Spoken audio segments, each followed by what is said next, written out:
আসসালামু আলাইকুম। লিজাস কুকিংয়ে সবাইকে স্বাগতম। আমন্ত্রণ জানাচ্ছি আমার নতুন একটি এপিসোড দেখার জন্য। আজকে আমি তৈরি করব ডিম আর আলু দিয়ে ভীষণ মজার একটি রেসিপি। আশা করি আমার আজকের রেসিপিটি আপনাদের কাছে ভীষণ ভালো লাগবে। আর ভালো লাগলে আমার চ্যানেলটি সাবস্ক্রাইব করে ফ্রেন্ডস অ্যান্ড ফ্যামিলির সাথে শেয়ার করবেন। আর পাশে থাকা বেল বাটনে ক্লিক করে রাখবেন আমার পরবর্তী ভিডিও নোটিফিকেশন পাওয়ার জন্য। আর ভিডিওটি দেখা শুরু করার আগে অবশ্যই একটি লাইক দিয়ে তারপর দেখা শুরু করবেন। এর জন্য আমি এখানে কিছু ডিম নিয়েছি আর এখানে নিয়েছি একটি কাঁটা চামচ। আর এই কাঁটা চামচ দিয়ে এই ডিমগুলোকে আমি একটু এইভাবে কেচে নিচ্ছি। এতে কি হবে, এই ডিমের ভিতরে মশলাগুলো খুব ভালোভাবে ঢুকে যাবে। আর ডিমটা যখন আমি ভেজে নেব তখন কিন্তু তেলটা ছিটে আসবে না। আমি সবগুলো ডিমই কিন্তু এইভাবে কেচে নিয়েছি। এবার এই ডিমগুলোকে একটু মশলা দিয়ে মাখিয়ে নেব। এর জন্য এখানে দিয়েছি সামান্য একটু লবণ, খুব বেশি দেওয়া যাবে না।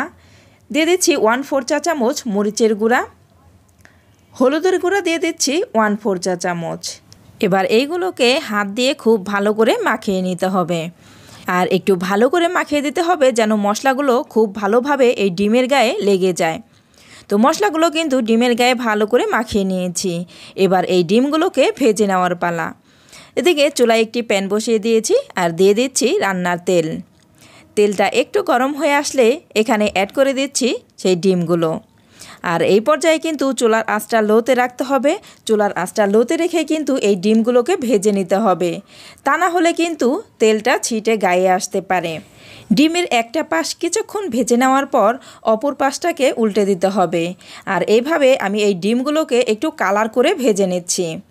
আর এইভাবে একটু কালার করে ভেজে নিলে কিন্তু ডিমটা খেতে ভীষণ ভালো লাগে। ডিমগুলো কিন্তু ভাজা হয়ে গিয়েছে। এবার এই ডিমগুলোকে আমি এই তেল থেকে তুলে নিচ্ছি। আর অবশ্যই চেষ্টা করবেন ডিমগুলোকে ঠিক এরকম একটু কালার করে ভেজে নিতে, তাহলে কিন্তু এগুলো খেতে ভীষণ ভালো লাগবে। ডিমগুলো তুলে নিয়েছি।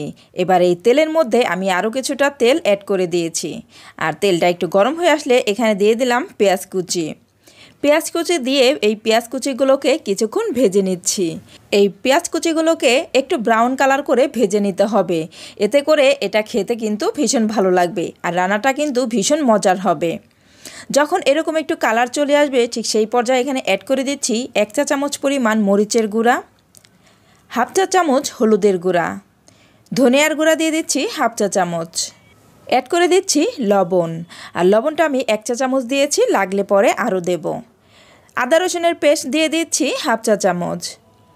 এবার এই মশলাগুলোকে একটু নেড়েচেড়ে ভালো করে মিশিয়ে নিচ্ছি। আর এই মশলাগুলোকে কিন্তু খুব ভালো করে কষিয়ে নিতে হবে।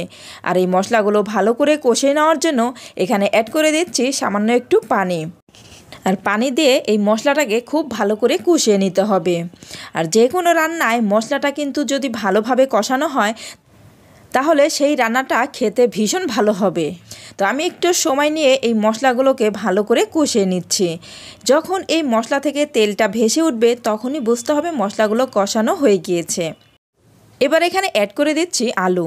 আর আলুগুলোকে আমি এতটুকু করে টুকরো করে কেটে নিয়েছি। আপনারা চাইলে আরও ছোটো কিংবা আরও বড়ো করেও কেটে নিতে পারেন। এবার এই আলুগুলোকে এই মশলার মধ্যে দিয়ে দিচ্ছি। এবার একটি প্যাচুলা দিয়ে খুব ভালো করে এই মশলার সঙ্গে মিশিয়ে নিচ্ছি। আর এই আলুগুলোকে কিন্তু খুব ভালো করে কষিয়ে নিতে হবে। আর আলুগুলোকে যত ভালোভাবে কষানো হবে ততই কিন্তু এই রান্নাটা খেতে ভালো লাগবে। মশলাগুলো মিশিয়ে নেওয়ার পর আমি ঢাকনা দিয়ে ঢেকে অপেক্ষা করছি 5 মিনিট। ফিরে আসছি 5 মিনিট পর। 5 মিনিট পর ঢাকনা খুলে নেড়ে দিচ্ছি। আর এই পর্যায়ে কিন্তু আমি চুলার আঁচটা লোতে রেখেছি। আর চুলার আঁচটা লোতে রেখে এই মশলাগুলোর সঙ্গে আলুটাকে কষিয়ে নিতে হবে।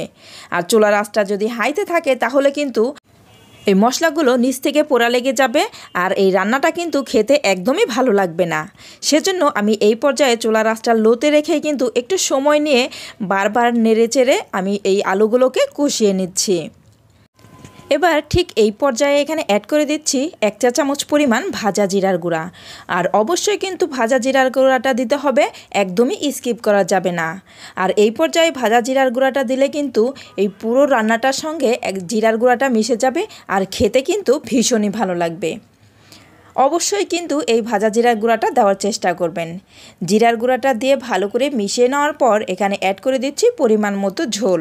আর ঝোলটা কিন্তু আমি একটু বেশি করে দিচ্ছি, কারণ ঝোল আলুর মধ্যে একটু বেশি করে দিতে হয়, কারণ আলুতে কিন্তু ঝোলটা টেনে নিয়ে যায়। সেজন্য একটু বেশি করে দিলে কিন্তু রান্নার পরে ঝোলটা ঠিক থাকবে, তা না হলে কিন্তু ঝোলটা একদমই শুকিয়ে যাবে। ঝোল দিয়ে ভালো করে নেড়েচেড়ে মিশিয়ে নিয়েছি। এবার ঢাকনা দিয়ে ঢেকে অপেক্ষা করছি 10 মিনিট। ফিরে আসছি 10 মিনিট পর। 10 মিনিট পর ঢাকনা খুলে নেড়ে দিচ্ছি। নেড়ে দেওয়ার পর আমি আবারও ঢাকনা দিয়ে ঢেকে দিলাম। আমি আবারও ফিরে আসছি 5 মিনিট পর। 5 মিনিট পর এবার এখানে এই ডিমগুলোকে দিয়ে দিচ্ছি। আর একটু ভালো করে লক্ষ্য করে দেখুন, আমি ডিমগুলো কিন্তু মাঝখান থেকে একটু কেটে দিয়েছি। এতে কি হবে, ঝোলের যে মশলা আছে এগুলো একদম ভিতরের কুসুম পর্যন্ত পৌঁছে যাবে, আর তখন কিন্তু এটা খেতে আরও বেশি ভালো লাগবে। ডিমগুলো দিয়ে দিয়েছি। এবার প্যাচুলা দিয়ে একটু নেড়েচেড়ে ডিমগুলোকে এই ঝোলের সঙ্গে ডুবিয়ে দিতে হবে। এবার ঢাকনা দিয়ে ঢেকে অপেক্ষা করছি 10 মিনিটের জন্য। ফিরে আসছি 10 মিনিট পর। 10 মিনিট পর ঢাকনা খুলে একটু নেড়ে দিচ্ছি। তো ফ্রেন্ডস, যারা এই পর্যন্ত আমার ভিডিওটি দেখছেন অথচ লাইক দেন নাই, তারা প্লিজ একটি লাইক দিয়ে দেবেন। আর যারা এখনও আমার চ্যানেলটি সাবস্ক্রাইব করেন নাই, তারা প্লিজ আমার চ্যানেলটি সাবস্ক্রাইব করে দেবেন। আর এই পর্যায়ে দিয়ে দিলাম একটি টমেটো। আর এই টমেটোটাকে আমি ঠিক এরকম আলুর মতো করেই কেটে নিয়েছি। আপনারা চাইলে আপনাদের পছন্দ মতো করে কিন্তু এই টমেটোটাকে কেটে নিতে পারেন। আমি আলুটা যেরকম করে কেটেছি টমেটোটাকেও ঠিক ওইভাবেই কেটে নিয়েছি। টমেটো দিয়ে টমেটোটাকেও একটু ঝোলের মধ্যে ডুবিয়ে দিলাম, এতে খুব তাড়াতাড়ি টমেটোটাও সিদ্ধ হয়ে যাবে। এবার এখানে অ্যাড করে দিলাম 4টি কাঁচামরিচ। এই কাঁচামরিচের কিন্তু ঝাল হবে না, কিন্তু খুব সুন্দর একটা ফ্লেভার আসবে। কাঁচামরিচ দিয়ে একটু ডুবিয়ে দিলাম। এবার ঢাকনা দিয়ে ঢেকে অপেক্ষা করছি 5 মিনিট। ফিরে আসছি 5 মিনিট পর। 5 মিনিট পর ঢাকনা খুলে একটু আলতো হাতে নেড়ে দিচ্ছি। তবে এই আলুগুলো কিন্তু সিদ্ধ হয়ে গিয়েছে। এই পর্যায়ে কিন্তু খুব বেশি জোরে নাড়া যাবে না। আর এই পর্যায়ে কিন্তু লবণটা অবশ্যই চেক করে দেখে নিতে হবে। যদি লবণ লাগে তাহলে কিন্তু এই পর্যায়ে লবণটা দিয়ে দিতে হবে। আমার এখানে লবণ লাগবে, সেজন্য আমি লবণটা অ্যাড করে দিলাম। লবণটা দিয়ে একটু ভালো করে মিশিয়ে নিয়েছি। এবার ঢাকনা দিয়ে ঢেকে অপেক্ষা করছি 5 মিনিট। ফিরে আসছি 5 মিনিট পর। 5 মিনিট পর ঢাকনা খুলে এখানে অ্যাড করে দিচ্ছি ধনিয়া পাতা কুচি। আর অবশ্যই কিন্তু এই ধনিয়া পাতাটা দেওয়ার চেষ্টা করবেন। আর এই ধনিয়া পাতাটা দিলে খুব সুন্দর একটা ফ্লেভার আসে, আর দেখতেও কিন্তু ভীষণ ভালো লাগে। ধনিয়া পাতা দেওয়ার পর আরও 2 মিনিটের জন্য ঢাকনা দিয়ে ঢেকে দিতে হবে। এতে কি হবে, ধনিয়া পাতার যে একটা ফ্লেভার আছে এটা পুরো তরকারিটার সঙ্গে মিশে যাবে। এবার আমি একটু আলতো হাতে নেড়ে দিলাম। তো আমার এই ডিম আর আলুর রান্নাটা কিন্তু একদম পুরোপুরি রেডি। এবার চুলা থেকে নামিয়ে সার্ভ করে দেখিয়ে দিচ্ছি আমার এই ডিম আর আলুর রান্নাটা ঠিক কেমন হয়েছে। তো ফ্রেন্ডস, আমার আজকের রেসিপিটি আপনাদের কাছে কেমন লেগেছে অবশ্যই আমাকে কমেন্ট করে জানাবেন। আর যারা একেবারে নতুন রাঁধুনি, আশা করি আমার আজকের রেসিপিটি তাদের কাজে আসবে।